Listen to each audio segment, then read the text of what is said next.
Yo, yo, yo. Sir Lemon back at it again para sa panibagong video.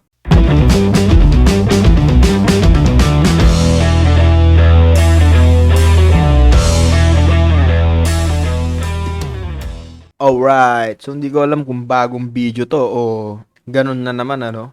Kasi hindi talaga tayo nalalayo sa riding community. Nakakita na naman tayo ng isang tao na kung saan ay ipinagmamalaki pa rin niya ang kanyang nagawang kabobohan. So, huwag na natin patagalin to. Ang video ay mula kay Geno L. Mascarinas Genrix TV. So, hindi ko alam kung siya ang original na may-ari o re-upload lang, pero based sa comments ay siya talaga yon. So, balik tayo sa video, mga ka-lemonade. So, ayon dito sa video na 1 minute and 7 seconds, meron siyang caption na, "Salamat po sa pagkuha sa akin bilang videographer. Sorry, medyo magulo ang video. Maingay ako." So, dito pa lang makikita na agad natin kung tungkol saan na naman tong video na to. Well, wag na natin patagalin to, I-play na natin para mahimay na natin.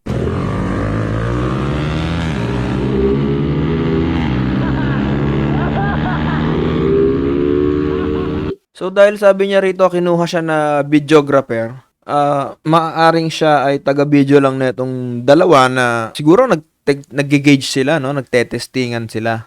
So, hindi ko mapansin kung Mio yung motor dun sa kaliwa, ito, and then R15 ata itong isa, Yamaha. Tapos siya, yung may-ari ng camera is Mio Sporty.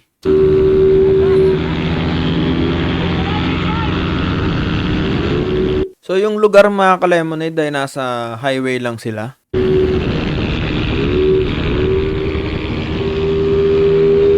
Ayan, so Mio Sporty nga yung ka-gauge nung R15,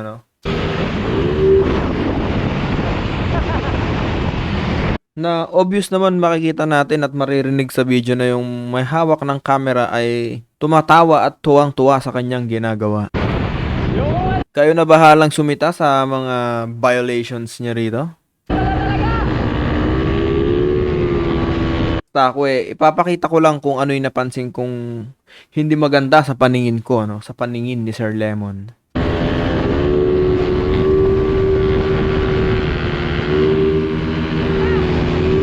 So sa part na to, dito na lalabas yung pagiging 100% kamote Q, nung uploader ng video. So tumatakbo na siya ng 140 km/h, hinahabol niya. Hindi ko alam kung hinahabol niya o gusto lang niyang mabidyohan itong R15 or meron pa siyang ibang gustong patunayan.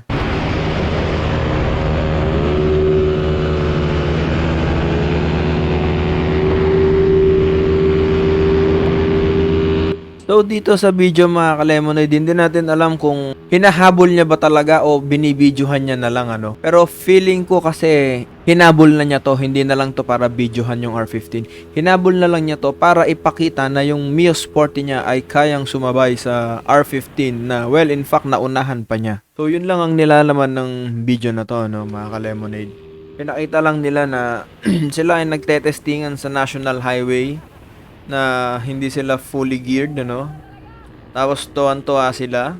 On purpose nilang ginawa to na alam nilang may nababiolate sila, Ayan, daming mga sasakyang nilampalampasan nila. Samantalang pag itong mga to, nagkamali, tumaob, nagulungan ng truck, namatay sila, wag naman sana. Yung driver pa ng truck na inosente ang madadamay, So, yung mga ganitong bagay, dapat sinasarili na lang to, hindi na pinapost to sa social media, Ano naman pala na ito?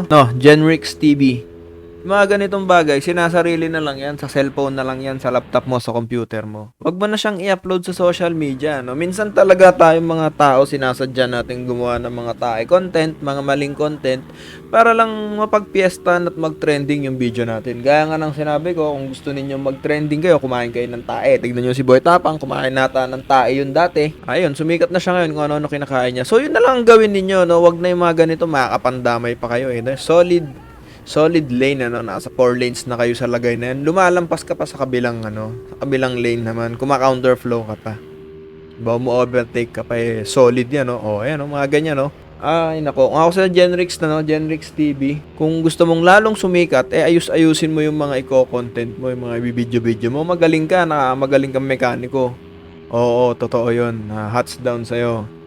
Pero yung pagiging kamote mo is iwan mo na. Iwan mo na. Tama na yung magaling ka lang na mekaniko, hindi yung magaling na mekaniko pero kamote, no? Mas maganda yung wala na yung pero kamote, no? Magaling na mekaniko, tama na yun na title mo, no? So, yun lamang mga ka-Lemonade. Sana magsilbing aral na naman tong video na to para maging aware tayo sa mga ginagawa nating content at ginagawa natin sa paligid, no? Safety first palagi mga ka-Lemonade, no? Mga ka-riders natin dyan, ano? Safety first, no? Yung mga ganito kamotehan, wag na natin tong ipagpatuloy, please lang, iwasan na natin to. So, yun lamang, ride safe to all. Wala na akong sasabihin dahil obvious naman. Kahit kayo, husgan ninyo to, no? At ang mga kukonsinti lang sa video na to yung mga kamote. Taga nyo sa bato. Ang matutuwa lang sa video na to, mga kapwa nila kamote. So, yun lamang mga ka-Lemonade. Sir Lemon out. Bye!